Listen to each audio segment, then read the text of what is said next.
everyone, today Cheryl and I are going to do something a little bit different. We're going to be touristy and go to a museum. Let's go.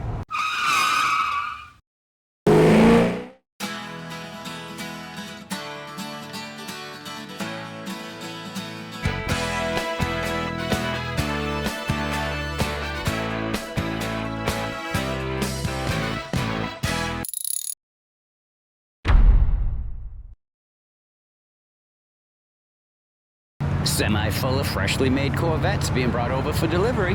Welcome to the National Corvette Museum. Remember that semi delivering the brand new Corvettes here? When you enter the building, this is where you're going to find them. Why? Well, Chevy allows new owners to take delivery of their Corvettes here in the museum. Plus, get a personalized VIP guided tour of the museum and some cool swag, along with a plant tour. Cool. Now, in order to take delivery at the museum, you must sign up for option R8C when the order is finalized for an additional cost of $9.95.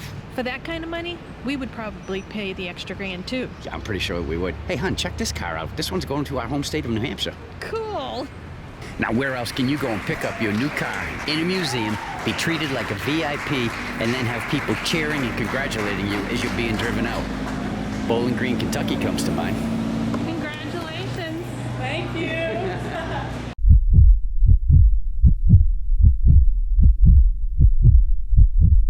Chuck's driving a Corvette. Can I come? Sure, I got plenty of room.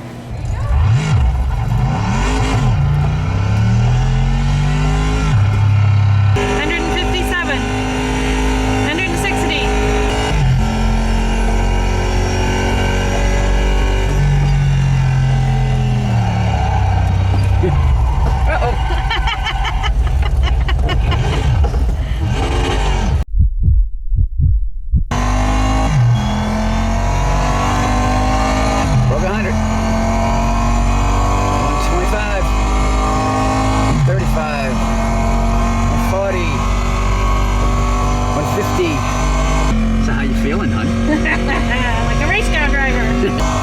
Straight away, just go for it. Floor it. Get a nice, see how high you can go. 160. Well, you gotta stay running. 164. Ah, session complete. Nice job, babe.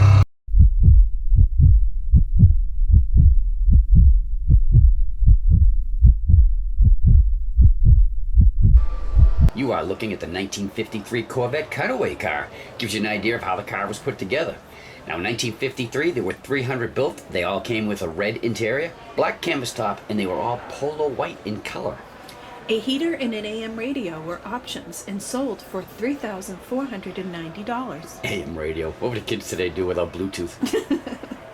Corvette made its first public appearance in New York's Waldorf Astoria Hotel in January of 1953. Yeah, now days before the show, they learned there was a federal law that said you can't use the American flag for advertising purposes. So that made their original emblem a problem. Uh-oh. So a quick redesign was in order, and hours before the show, the emblem was changed, and the flag was replaced with a flag showing the Chevy bow tie. And to honor the French heritage of the Chevrolet family name, they also added the fleur de lis, which is a French symbol meaning peace and purity, and finished it with 3 lines underneath it. Yeah, and in case you're wondering just how many of these American flag emblems are still out there, you're looking at the only one. And hey, while we're at it, in case you wanted to know where the name Corvette came from, it is named after a fast strike ship that gained fame during World War II. You're looking at one right here. This next Corvette was bought brand new in 1954. Then in 1959, it was entombed in a brick time capsule to keep it safe till the next century. Car has 2,344 miles on it, and it is in original condition. Let's check out some of the displays here.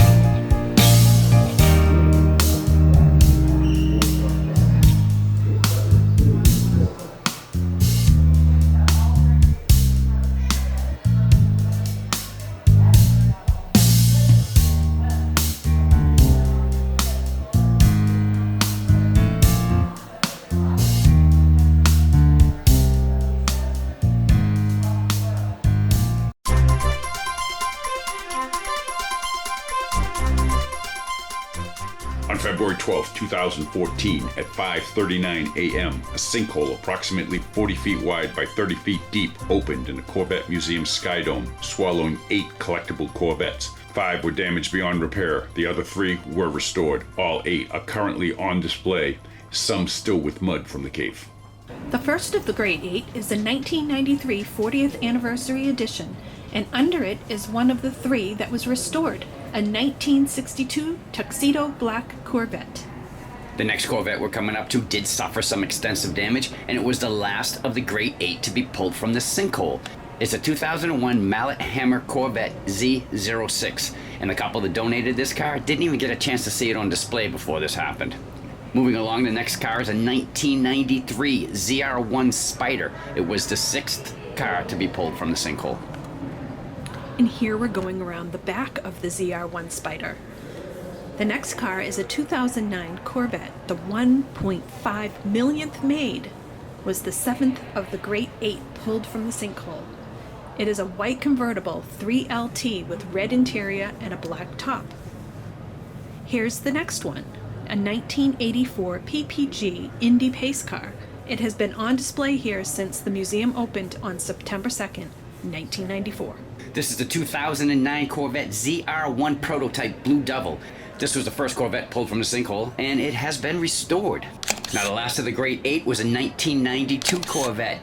Happened to be the 1 millionth one, worth $750,000. During disassembly, they found something special. All the employees had signed the inside of the car. How cool is that? And in case you're wondering just how far those Corvettes fell, you can sneak a peek right here. Cheryl and I would love a chance to get down there. Absolutely. And if you're curious where the sinkhole that swallowed the 8 Corvettes was located, well, there's a red taped outline of it here on the floor in the Sky Dome, along with a yellow taped outline showing just how large the underground cave was. In 1983, Chevrolet made 43 prototypes of the new C4 Generation. Yep, they ran into long delays with all the reconfigurations with the changes, and the release date kept getting pushed back till Chevy finally said, you know what, just skip 1983 and release the 1984 model early. And all the prototypes got destroyed. Somehow this one escaped. It was found in a parking lot 2 years later by the plant manager. Yeah, now it has its own place in history as the only existing 1983 Corvette. And speaking of Corvette generations, let's take a stroll through them now.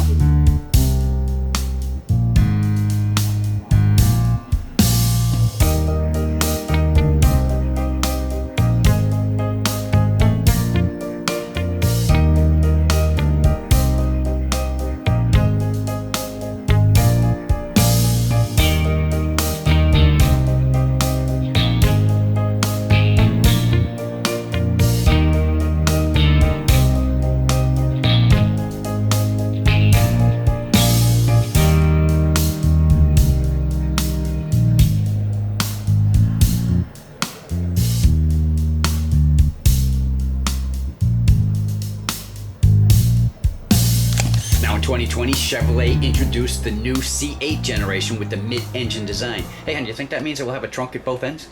As a matter of fact, yes it does. It will have a frunk, which is a front trunk under the hood, and a small trunk located behind the engine. Frunk, is that even a real word? Yes it is. I read it. I am so impressed with you. Alright, well, there you go. Cheryl and I had a blast at the National Corvette Museum, but there's so much we didn't even show you. So if you're ever in Bowling Green, Kentucky, it's right off I-65. We highly recommend it. And if you don't want to go through the museum, but you just want to do the simulator, well, that's in the lobby. You pay your $10 and you can do that. And just so you know, when I went off the track, that's when I stopped the video. You guys didn't see me get back on the track and finish the race. That was a lot of fun. And you can go right in the lobby and you can see those brand new Corvettes, and you can get to the gift shop. Yep, we went in and got our t-shirts. Now, the only thing that we didn't get to do while we were there was tour the factory. Due to COVID, they had all the plant tours suspended. So hopefully the next time we go through Kentucky, that has been lifted because we really want to go in and see how they are made. But we did get our pictures in front of the plant. Yes, we did. But other than that, if you enjoyed what you saw, we appreciate that thumbs up. As always, you want to become part of the Grow and Get Gone with Us gang? Right down there in the corner, just click it and you're in. And after you do that, click the bell and you'll be notified every time we put a video out. You want to stay up to date with where we are and what we're doing, you can follow us on Facebook and Instagram.